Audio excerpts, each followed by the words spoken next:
जब एक little lion के पिता की मौत हो जाती है तो वह बहुत कमजोर होता है और उसे राज्य से बाहर निकाल दिया जाता है। वह कई साल अकेले जंगल में बिताता है जब तक कि वह इतना ताकतवर नहीं हो जाता कि नए राजा का सामना कर सके। कहानी की शुरुआत सूरज निकलने से होती है, जहाँ पूरे अफ्रीका के जानवरों को पता चलता है कि नया राजकुमार पैदा हुआ है। वे राजा मुफासा को सम्मान देने के लिए इकट्ठा होते हैं। सभी जानवर प्राइड रॉक के पास जाते हैं, जहाँ राफिकी छोटे सिम्बा के माथे पर एक निशान लगाता है और उसे भविष्य का राजा घोषित करता है। इसके बाद सभी जानवर खुशी से सिर झुकाते हैं, लेकिन स्कार जो मुफासा का भाई है वह इस समारोह में नहीं जाता। वह अपनी मांद में रहता है और एक चूहे का शिकार करता है। जब वह चूहे से खेल रहा होता है तभी जाजू जो राजा का संदेशवाहक है वहां आता है और उसे खबर देता है कि मुफासा उससे मिलने आ रहा है। यह सुनकर स्कार चूहे को छोड़ देता है और गुस्से में जाजू को खाने की कोशिश करता है, लेकिन तभी मुफासा आ जाता है और उसे रोक देता है। मुफासा कहता है कि उसने समारोह में स्कार को नहीं देखा और चाहता था कि उसका भाई वहां होता, लेकिन स्कार अभी भी नाराज है क्योंकि उसे लगता है कि सिंहासन पर बैठने का उसका हक सिम्बा के जन्म के बाद छिन गया है। इसके बाद मुफासा पूछता है कि क्या स्कार उससे राजा बनने के अधिकार के लिए लड़ना चाहता है, लेकिन स्कार मना कर देता है और कहता है कि उसके पास जीतने का कोई मौका नहीं है क्योंकि मुफासा हमेशा राजा बना रहेगा। इस पर मुफासा जवाब देता है कि वह गलत है क्योंकि एक दिन सिम्बा उसकी जगह लेगा और स्कार का नया राजा होगा। अगले दिन छोटा सिम्बा उठता है और अपने पिता मुफासा से कहता है कि वह उसके साथ गश्त करना चाहता है। मुफासा अपने बेटे को एक ऊंची चट्टान पर ले जाता है और पूरी घाटी दिखाता है। वह कहता है, बेटा जो कुछ भी तुम देख सकते हो और छू सकते हो वह सब तुम्हारा राज्य होगा। यह सुनकर सिम्बा प्रभावित होता है और पूछता है, क्या आप सब कुछ नियंत्रित करते हो? जिसे पर मुफासा जवाब देता है कि एक दिन यह सब तुम्हारी जिम्मेदारी होगी। फिर सिम्बा पूछता है, तो क्या मैं इस पूरी जमीन का मालिक बनूंगा? तब मुफासा मुस्कुराकर कहता है, नहीं बेटा, एक सच्चा राजा जमीन का मालिक नहीं होता बल्कि उसकी रक्षा करता है। जब सिम्बा घाटी की ओर देखता है तो उसे एक अंधेरा क्षेत्र दिखाई देता है। वह अपने पिता से पूछता है कि वह क्या है, लेकिन मुफासा उसे वहां जाने से मना कर देता है। उसी समय जाजू आकर रिपोर्ट देता है कि कुछ लकड़बग्घे क्षेत्र में शिकार करते देखे गए हैं। मुफासा अपनी जमीन की रक्षा करने के लिए वहां चला जाता है और जाजू सिम्बा को घर वापस ले जाता है। जब सिम्बा अपने दोस्तों की ओर जाने लगता है तो एक कीड़ा उसके सामने से गुजरता है, जो कि एक जिज्ञासु बिल्ली की तरह सिम्बा उस कीड़े के साथ खेलने लगता है और खेलते खेलते चट्टानों पर चढ़ जाता है और खेलते हुए वह स्कार की मान तक पहुंच जाता है। जोश से भरा हुआ सिम्बा उत्साहित होकर राजा बनने की बात करने लगता है। तभी स्कार उसे रोकता है और पूछता है, क्या मुफासा ने तुम्हें अंधेरी भूमि के बारे में कुछ बताया है? जब सिम्बा मना करता है तो स्कार उसे बताता है कि वह जगह हाथियों का कब्रिस्तान है और सभी बड़े शेर वहां जाते हैं ताकि यह साबित कर सकें कि वे मजबूत और बहादुर हैं। अपने चाचा की यह बात सुनकर सिम्बा बहुत उत्साहित हो जाता है और वहां जाने का मन बनाता है। वह अपनी दोस्त नाला को साथ चलने के लिए बुलाता है, लेकिन नाला को डर होता है कि वे रास्ता भटक सकते हैं, इसीलिए वे जाजू को उनके साथ आधे रास्ते तक जाने के लिए कहती है। रास्ते में सिम्बा नाला को हाथियों के कब्रिस्तान के बारे में बताता है। तब नाला कहती है, पहले हमें जाजू से छुटकारा पाना होगा। फिर दोनों शावक चालाकी से जाजू को भटकाने की योजना बनाते हैं। वे उसके साथ खेलने लगते हैं और फिर राजहंस और झेबरा के झुंड के बीच दौड़ लगाते हैं ताकि जाजू उन्हें ठीक से न देख पाए। जब वे हाथियों और झेबराओं से आगे निकल जाते हैं तो दोनों शावक लंबी घास में छिप जाते हैं और सफलतापूर्वक जाजू को खो देते हैं। जाजू दूसरे पक्षियों के बीच फंस जाता है और रास्ता साफ हो जाता है। अब सिम्बा और नाला खेलते खेलते आगे बढ़ते हैं। वे आपस में कुश्ती करने लगते हैं। नाला अचानक सिम्बा पर कूदती है और उसे एक पहाड़ी से नीचे गिरा देती है। अब नाला भविष्य के राजा सिम्बा के ऊपर खड़ी होती है। सिम्बा उसे रुकने के लिए कहता है, लेकिन तभी नाला आगे देखती है और उसे एहसास होता है कि वे हाथियों के कब्रिस्तान तक पहुंच चुके हैं। नाला डरकर कहती है, हमें वापस जाना चाहिए, हम राज्य की सीमा से बहुत दूर आ गए हैं। लेकिन सिम्बा इस रोमांचक खोज को लेकर बहुत उत्साहित होता है और उसकी बात को अनसुना कर देता है। वह हाथी की हड्डियों के बीच से गुजरता हुआ एक गुफा तक पहुंच जाता है। जैसे ही वह उस जगह का पता लगाने लगता है तभी नाला उसे चेतावनी देती है कि अंधेरा हो रहा है, हमें यहाँ से जाना चाहिए। लेकिन तभी लकड़बग्घों का एक झुंड अचानक पीछे से आता है और उन्हें चारों तरफ से घेर लेता है। शेनजी लकड़बग्घों का नेता हंसते हुए कहता है, मैं राजा के बेटे को खाने के लिए और इंतजार नहीं कर सकता, और वह सिम्बा की तरफ बढ़ता है। उसी समय जाजू वहां पहुंचता है और लकड़बग्घों से कहता है, उन्हें छोड़ दो, अगर तुमने हमला किया तो यह मुफासा के खिलाफ युद्ध होगा। लेकिन शेनजी परवाह नहीं करता और सिम्बा पर हमला करने की कोशिश करता है। तभी जाजू उसे रोक लेता है और शेनजी के चेहरे पर पंजा मारता है, जिससे उसका ध्यान भटक जाता है। इसका फायदा उठाकर सिम्बा और नाला एक भूमिगत सुरंग में घुस जाते हैं और वहां से भागने की कोशिश करते हैं, लेकिन वे फिर से लकड़बग्घों के बीच फंस जाते हैं। जब लकड़बग्घे उन्हें चारों तरफ से घेर लेते हैं तभी मुफासा गुस्से से दहाड़ता हुआ वहां पहुंच जाता है। वह पूरी ताकत से लकड़बग्घों पर हमला कर देता है और वे डर कर पीछे हट जाते हैं। इसके बाद मुफासा लकड़बग्घों को चेतावनी देता है कि मेरे बेटे के पास दोबारा मत आना। शेनजी डर कर कहता है, ठीक है, हम तुम्हारी बात मानेंगे, और सिम्बा और नाला को छोड़ देता है। जब सिम्बा सुरक्षित हो जाता जाते हैं तो मुफासा जाजू से कहता है नाला को घर ले जाओ। इसके बाद मुफासा सिम्बा से अकेले बात करने के लिए रुकता है। वह सिम्बा से कहता है कि उसने राज्य के भविष्य को खतरे में डाल दिया है। गंभीर बातचीत के बाद मुफासा अपने बेटे के साथ खेलने लगता है ताकि माहौल हल्का हो जाए। जब दोनों थक जाते हैं तो वे रुककर रात के आसमान में सितारों को देखते हैं। मुफासा सिम्बा से कहता है कि पुराने महान राजा इन्हीं सितारों के बीच रहते हैं और रात में वर्तमान राजाओं का मार्गदर्शन और सुरक्षा करते हैं। उधर स्कार लकड़बग्घों से मिलने जाता है। उसे लगता है कि मुफासा उस पर हमला करना चाहता है। बाकी शिकारी लड़ाई की तैयारी करने लगते हैं। तभी वे स्कार को पहचान लेते हैं। स्कार कहता है कि उसने सुना है कि अंधेरे प्रदेशों में अकाल फैला हुआ है, इसलिए उसने 2 शावकों को उनके लिए खाने के लिए भेजा था, लेकिन सिम्बा फिर से वापस लौट आया। लकड़बग्घे कहते हैं कि अब वे उसी को खा लेंगे, लेकिन तभी स्कार जवाब देता है कि वह उन्हें और भी बहुत कुछ दे सकता है। शेंजी पूछता है कि वह किस बारे में बात कर रहा है। स्कार कहता है कि वह उनका पेट भर सकता है, लेकिन इसके लिए उन्हें उसकी मदद करनी होगी ताकि वह नया राजा बन सके। इसके बाद स्कार कहता है कि मुफासा को खत्म करना होगा। जब वह राजा बनेगा तो लकड़बग्घे भी भरपेट खा सकेंगे। भले ही यह योजना पागलपन लगे, लेकिन शेंजी और बाकी लकड़बग्घे उसकी मदद करने के लिए तैयार हो जाते हैं। स्कार उन्हें अपनी योजना बताता है कि वह राज्य पर कब्जा कैसे करेगा। अगली सुबह स्कार सिम्बा को एक घाटी में लेकर जाता है और कहता है कि शेरों को उनकी दहाड़ मिलती है। स्कार के मुताबिक यही तरीका है जिससे सिम्बा अपने पिता का विश्वास दोबारा जीत सकता है। सिम्बा उसकी बातों पर भरोसा कर लेता है और दहाड़ने की कोशिश करने लगता है। स्कार कहता है कि उसे अब जाना होगा, लेकिन वह बाद में वापस आकर सिम्बा को देखेगा। सिम्बा आसपास के जानवरों को देखता है और एक छिपकली पर दहाड़ने की कोशिश करता है, लेकिन उसकी आवाज सिर्फ हल्की म्याऊं की तरह निकलती है। तभी अचानक सिम्बा को महसूस होता है कि जमीन हिल रही है। वह चारों तरफ देखता है कि वाइल्डर बीस्ट का एक बड़ा झुंड घाटी में आ रहा है। उसे नहीं पता कि यह सब लकड़बग्घों की वजह से हो रहा है। डरकर वह एक चट्टान के पीछे छिप जाता है और डरकर राजा के पत्थर पर खतरे के गुजरने का इंतजार करता है। तभी स्कार आता है और अपने भाई मुफासा को भगदड़ के बारे में बताता है। वह कहता है कि सिम्बा वहां है और उसे मदद की जरूरत है। बिना समय गंबाए जाजू और मुफासा तेजी से सिम्बा की ओर बढ़ते हैं। सिम्बा खुद को बचाने के लिए एक पेड़ की शाखा पकड़ लेता है। फिर कुछ देर बाद मुफासा और जाजू वहां पहुंचते हैं। मुफासा अपने बेटे को बचाने के लिए नीचे कूदता है। स्कार जाजू से कहता है कि वह शेरनियों को बुलाने जाए और इस तरह वह मुफासा के साथ अकेला रह जाता है। मुफासा तेजी से नीचे जाकर वाइल्डर बीस्ट के बीच में घुसता है ताकि सिम्बा तक पहुंच सके। वह भी उसी पेड़ की शाखा पकड़ता है जिसे सिम्बा ने पकड़ा था, लेकिन इससे पहले कि वह कुछ कर पाता, एक वाइल्डर बीस्ट मुफासा से टकरा जाता है। उसकी टक्कर से शाखा टूट जाती है और दोनों शेर नीचे गिर जाते हैं। ठीक उसी समय जब सिम्बा को लगता है कि अब बचने का कोई रास्ता नहीं है, तभी मुफासा अचानक प्रकट होता है। वह सिम्बा को अपने मुंह में पकड़कर चट्टान के ऊपर एक सुरक्षित जगह पर रख देता है, लेकिन इसके बावजूद मुफासा को फिर से वाइल्डर बीस्ट टक्कर मारते हैं और वह पैरों तले रौंद दिया जाता है। वह बुरी तरह घायल हो जाता है, लेकिन किसी तरह भगदड़ से बाहर निकलने और घाटी पर चढ़ने में कामयाब हो जाता है। जब मुफासा चट्टान के शीर्ष पर पहुंचता है तो स्कार वहां पहले से मौजूद होता है। मुफासा उससे मदद की भीख मांगता है, लेकिन स्कार सिर्फ उसे देखता रहता है। फिर अचानक वह अपने पंजों से मुफासा को पकड़ता है और उसके चेहरे पर खरोंच मारता है। इसके बाद वह उसे घाटी में धकेल देता है। मुफासा नीचे गिर जाता है और आखिरी वाइल्डर बीस्ट के पैरों तले कुचल दिया जाता है। चिंतित सिम्बा फिर से घाटी में जाता है और अपने पिता को ढूंढना शुरू करता है। जब वह घाटी के तल पर पहुंचता है तो देखता है कि मुफासा पहले से ही बेजान पड़ा है। हताश होकर सिम्बा मदद के लिए चिल्लाता है, लेकिन कोई जवाब नहीं मिलता। वह अपने पिता के शरीर के पास लेट जाता है और रोता हुआ दूसरों के आने का इंतजार करता है। तभी स्कार फिर से प्रकट होता है और सिम्बा से पूछता है कि उसने क्या किया। वह सिम्बा पर आरोप लगाता है और कहता है कि अब हर कोई उसे सबसे बड़े अपराधी के रूप में देखेगा। डरा हुआ सिम्बा पूछता है कि उसे अब क्या करना चाहिए। स्कार उसे सलाह देता है कि वह जितनी दूर हो सके भाग जाए। वह सिम्बा से वादा करवाता है कि वह कभी वापस नहीं आएगा। जैसे ही सिम्बा वहां से भागता है, लकड़बग्घे प्रकट होते हैं। स्कार उन्हें आदेश देता है कि वे सिम्बा को खत्म कर दें। सिम्बा शिकारियों को देखता है और जितनी तेजी से भाग सकता है भागने लगता है, लेकिन रास्ते में एक मोड़ पर वह फिसल जाता है और एक चट्टान से नीचे गिर जाता है। शेंजी यह सुनिश्चित करना चाहता है कि सिम्बा मारा गया है, इसलिए वह अन्य लकड़बग्घों को नीचे जाकर जांच करने के लिए कहता है, लेकिन लकड़बग्घे डर जाते हैं और जाने से हिचकिचाते हैं और बोलते हैं कि इतनी ऊंचाई से गिरने के बाद कोई भी जीवित नहीं रह सकता। वे शेंजी से झूठ बोलते हैं कि उन्होंने शावक के शरीर को कुछ मीटर नीचे खा लिया है। इस बीच सिम्बा एक पेड़ के नीचे छिपा हुआ रहता है और लकड़बग्घों के दूर जाने का इंतजार करता है। जब वे चले जाते हैं तो वह धीरे धीरे से बाहर निकलता है और रेगिस्तान की ओर बिना किसी दिशा के चलने लगता है। उधर स्कार अपने भाई मुफासा और सिम्बा की मृत्यु पर दुख जताते हुए एक भाषण देता है। वह कहता है कि वह समय पर घाटी तक नहीं पहुंच सका, इसलिए उन्हें बचा नहीं पाया। हालांकि इसके बावजूद वह कहता है कि राज्य को एक नेता की जरूरत है। इसके बाद वह खुद को नया राजा घोषित कर देता है और सिंहासन ले लेता है। फिर राजा स्कार कहता है कि पूरे राज्य की देखभाल करना अकेले एक जानवर के लिए बहुत कठिन है। वह सभी को सुरक्षित रखने रखने के लिए मदद की जरूरत बताता है और लकड़बग्घों को बुलाता है ताकि वे उसके साथ मिलकर शासन करें। दूसरी तरफ सिम्बा कई दिनों तक रेगिस्तान में अकेले भटकता रहता है। चलते चलते वह थक जाता है और हार मानकर गर्म रेत पर लेट जाता है। कुछ घंटों बाद गिद्धों का एक झुंड उसे मृत समझकर खाने के लिए आता है, लेकिन तभी पुम्बा वहां आता है और गिद्धों को भगा देता है। पुम्बा सिम्बा के पास जाता है और उसका हाल देखने की कोशिश करता है। तभी उसके सिर पर एक टिम्मोन चढ़कर जांच करने का फैसला करता है। जब उन्हें पता चलता है कि छोटा शेर अभी भी जीवित है तो टिम्मोन डरकर एक चट्टान के पीछे छिप जाता है, लेकिन पुम्बा को लगता है कि सिम्बा अभी छोटा है और वे उसकी देखभाल कर सकते हैं। वह कहता है कि जब सिम्बा बड़ा हो जाएगा तो वह उनकी रक्षा कर सकेगा। जब सिम्बा होश में आता है तो पुम्बा और टिम्मोन अपना परिचय देते हैं। वे उससे पूछते हैं कि वह यहाँ कैसे पहुंचा, लेकिन सिम्बा इस बारे में बात नहीं करना चाहता। वह उदास महसूस करता है और चुपचाप आगे बढ़ता रहता है। टिम्मोन उसे समझाता है कि वह अपने अतीत को छोड़कर भविष्य को बदल सकता है। वह उसे हकुना मटाटा का मतलब सिखाता है, जो एक ऐसा दर्शन है जिसमें बिना किसी चिंता के जीवन जीने पर जोर दिया जाता है। सिम्बा अपने नए दोस्तों के साथ चलते हुए एक नई जगह पर पहुंचता है, एक खूबसूरत घाटी जहां एक झरना भी बह रहा है। जब वे वहां पहुंचते हैं तो सिम्बा कहता है कि उसे बहुत भूख लगी है। इस पर टिम्मोन उसे बताता है कि अब उसे अपनी खाने की आदतें बदलनी होंगी। वह समझाता है कि अब वह जेब्रा और मृग जैसे जानवरों को नहीं खाएगा। इसके बाद टिम्मोन दिखाता है कि कैसे पुम्बा एक सूखी लकड़ी का तना खोलता है, जिससे तरह तरह के कीड़े बाहर निकलते हैं। हर कोई उन्हें खाने के लिए आता है। भले ही कुछ कीड़े जैसे कैटरपिलर टिम्मोन के आहार में न हों, सिम्बा धीरे धीरे इस नए आहार को अपनाने लगता है और कई वर्षों तक इसी तरह जीता है। इस दौरान वह एक युवा वयस्क शेर बन जाता है। दूसरी ओर राज्य की स्थिति बिगड़ती जा रही थी। हाइना और सूखे के कारण राजा के पत्थर के चारों ओर की जमीन वीरान हो चुकी थी। आखिरी बचे हुए जानवर भी क्षेत्र छोड़कर भागने लगे। नाला यह सब देखती है और कुछ करने की सोचती है, लेकिन उसकी माँ उसे रोक देती है। उसी समय झांझू आता है और सभी को बताता है कि अंतिम झुंड भी भाग चुका है, लेकिन लकड़बग्घे उसे रोक लेते हैं और उसे खाने की कोशिश करते हैं। जैसे ही झांझू वहां से जाता है, स्कार अन्य शिकारियों के साथ प्रकट होता है और साराबी से बात करने के लिए कहता है। हालांकि नाला इसका विरोध करती है, लेकिन मुफासा की विधवा पत्नी साराबी स्कार से मिलने जाती है। स्कार उसे भोज में शामिल होने के लिए कहता है, लेकिन साराबी कहती है कि वह बहुत ज्यादा शिकार कर रहे हैं और यही वजह है कि सभी जानवर राज्य छोड़कर जा रहे हैं। स्कार जवाब देता है कि वह केवल अपनी सेना के साथ अपनी तकनीकों में सुधार कर रहा है। इसके बाद स्कार कहता है कि उसने उसे इस बारे में बात करने के लिए नहीं बुलाया था, बल्कि वह उसे फिर से अपनी रानी बनने का मौका देना चाहता है। लेकिन साराबी उसका प्रस्ताव ठुकरा देती है। स्कार कहता है कि अन्य शेरनियां भी साराबी का अनुसरण कर रही हैं और इसी वजह से वे भी उसे अस्वीकार कर रही हैं। जाहिर है साराबी का इनकार स्कार को गुस्से में भर देता है और वह इसे अस्वीकार नहीं कर पाता। सजा के रूप में स्कार घोषणा करता है कि अब से लकड़बग्घे शेरनियों से पहले खाएंगे, यह कहते हुए कि वे आम तौर पर ज्यादा खाना नहीं छोड़ते। साराबी और अन्य शेरनियां इसका विरोध करती हैं, लेकिन स्कार उनकी परवाह नहीं करता। नाला इस अन्याय को देखकर चुप नहीं रह सकती। वह तय करती है कि मदद लाने के लिए राज्य से भाग जाएगी। जब सभी सो जाते हैं तो वह अंधेरे का फायदा उठाकर बिना किसी को बताए चट्टानों से गुजरने की कोशिश करती है, लेकिन तभी स्कार जाग जाता है। वह हवा में सूंघकर यह समझने की कोशिश करता है कि कौन भागने की कोशिश कर रहा है। स्कार तेजी से शेरनी का पीछा करने लगता है और लगभग नाला को पकड़ ही लेता है। उसी समय झांझू प्रकट होता है और स्कार का ध्यान भटकाकर उसे दूसरी दिशा में ले जाता है। इसका फायदा उठाकर नाला बहुत दूर भागने में सफल हो जाती है। इधर सिम्बा अभी भी टिमोन और पुम्बा के साथ जंगल में मजे से रह रहा था। दीमक और कीड़े खाकर अपना पेट भर रहा था। एक दिन खाने के बाद तीनों दोस्त सितारों को देखने के लिए लेटते हैं। टिमोन सिम्बा से पूछता है कि वह सितारों के बारे में क्या सोचता है। सिम्बा जवाब देता है कि उसके पिता ने उसे बताया था कि अतीत के महान राजा आसमान में चमकते सितारों के रूप में रहते हैं और जीवित लोगों की देखभाल करते हैं। टिमोन और पुम्बा इस पर हंसने लगते हैं, जिससे सिम्बा थोड़ा परेशान हो जाता है। वह चुपचाप जंगल में चला जाता है और अकेले बैठकर आसमान की ओर देखने लगता है। तभी उसके बालों का एक गुच्छा ढीला होकर पास की जलधारा में गिर जाता है। जलधारा में बहते हुए वह गुच्छा आगे बढ़ता है और एक पक्षी उसे अपनी चोंच में उठा लेता है। पक्षी फर का उपयोग करके उड़ने लगता है, जो आगे एक महत्वपूर्ण घटना की ओर इशारा करता है। अंत में यह राफिकी के हाथों में आ जाता है। जैसे ही राफिकी इसे छूता है, उसे तुरंत एहसास होता है कि यह मुफासा के बेटे सिम्बा का है और किसी चमत्कार की तरह वह अब भी जीवित है। अगली सुबह टिमोन, पुम्बा और कुछ अन्य जानवर जंगल में घूम रहे होते हैं। तभी नाला घास से बाहर निकलती है और उन पर हमला करने की कोशिश करती है। पुम्बा डरकर भागने की कोशिश करता है, लेकिन नाला बहुत तेज होती है और उसे समझ आ जाता है कि अब उसके पास बचने का कोई रास्ता नहीं है। भागता हुआ पुम्बा सीधा सिम्बा के पास पहुंचता है, जो बिना नाला को पहचाने अपने दोस्त की रक्षा करने के लिए सामने आ जाता है। सिम्बा और नाला एक दूसरे को न पहचानते हुए लड़ने लगते हैं और दोनों शेरों के बीच एक जबरदस्त मुकाबला शुरू हो जाता है। दोनों शेर तब तक लड़ते रहते हैं जब तक नाला सिम्बा को नीचे नहीं गिरा देती। ठीक वैसे ही जैसे जब वह एक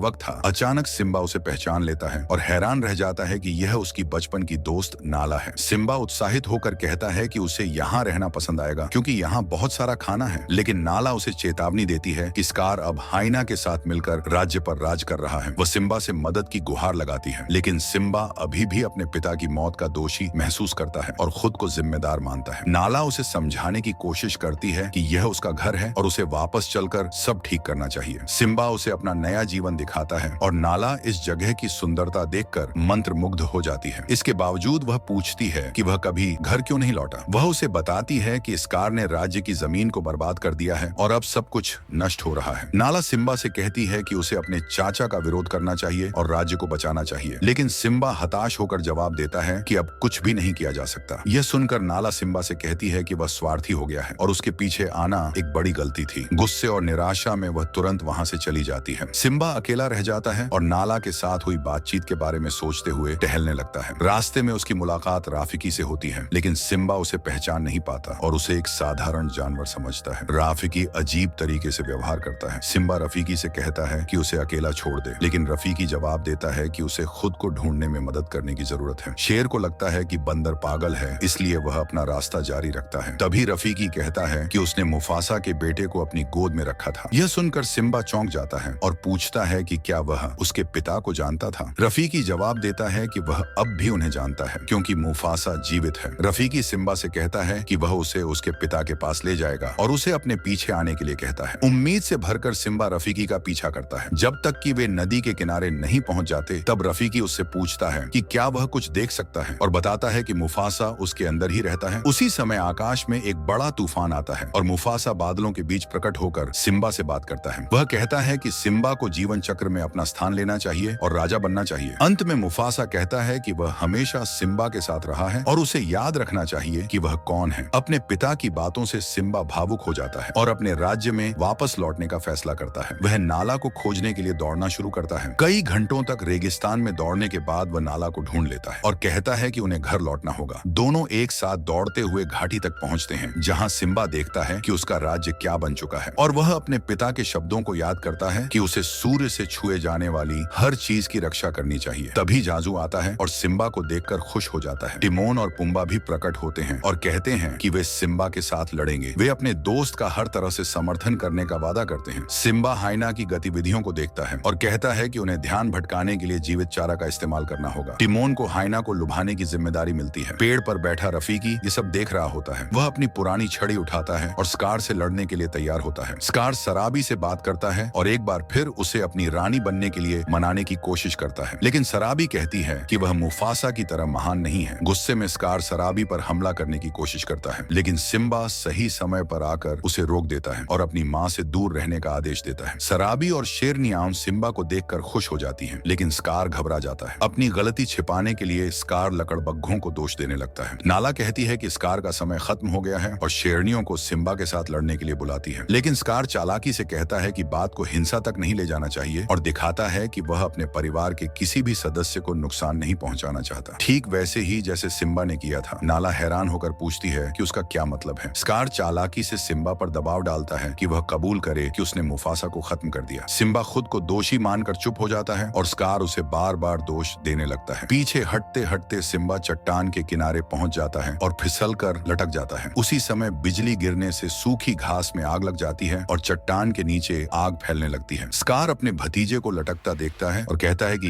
यह दृश्य उसे जाना पहचाना लगता है। ठीक वैसे ही जैसे मुफासा के समय हुआ था। वह बताता है कि उसने नीचे झांका था और मुफासा की आंखों में डर देखा था, ठीक वैसे ही जैसे अब सिम्बा की आंखों में देख सकता हूँ। इसके बाद स्कार सिम्बा पर अपना पंजा रखता है और धीरे से उसके कान में फुसफुसाता है कि असल में वही मुफासा की मौत का असली जिम्मेदार था। ये सुनते ही सिम्बा गुस्से से भर जाता है और स्कार के चेहरे पर जोर से पंजा मारता है। इसके बाद वह पूरी ताकत लगाकर चट्टान पर चढ़ जाता है और अपने चाचा का सामना करता है। स्कार तुरंत खुद को निर्दोष दिखाने की कोशिश करता है और सिम्बा पर हमला करने की कोशिश करने का आरोप लगाता है। इसी समय सारा भी बोल उठती है कि स्कार हमेशा कहता था कि वह घाटी में देर से पहुंचा था, लेकिन अब उसकी सच्चाई सामने आ गई है। यह सुनकर स्कार गुस्से में आकर लकड़बग्घों को आदेश देता है कि वे सभी शेरों को खत्म कर दें। नाला शेरनियों का नेतृत्व करते हुए जवाबी हमला करती है, जिससे शेरों और लकड़बग्घों के बीच भयंकर युद्ध छिड़ जाता है। दूर टिमोन और पुम्बा एक गुफा में छिप जाते हैं। यह सोचकर कि वे लकड़बग्घों से बच गए हैं, लेकिन वे गलत साबित होते हैं क्योंकि अचानक शिकारी उनके पीछे आ जाते हैं। अब टिमोन के पास लड़ने के अलावा कोई और चारा नहीं बचता और वह लकड़बग्घों पर हमला कर देता है। आखिरकार वे लकड़बग्घों को राजा के पत्थर की ओर पीछे हटने पर मजबूर कर देते हैं। शेर और लकड़बग्घे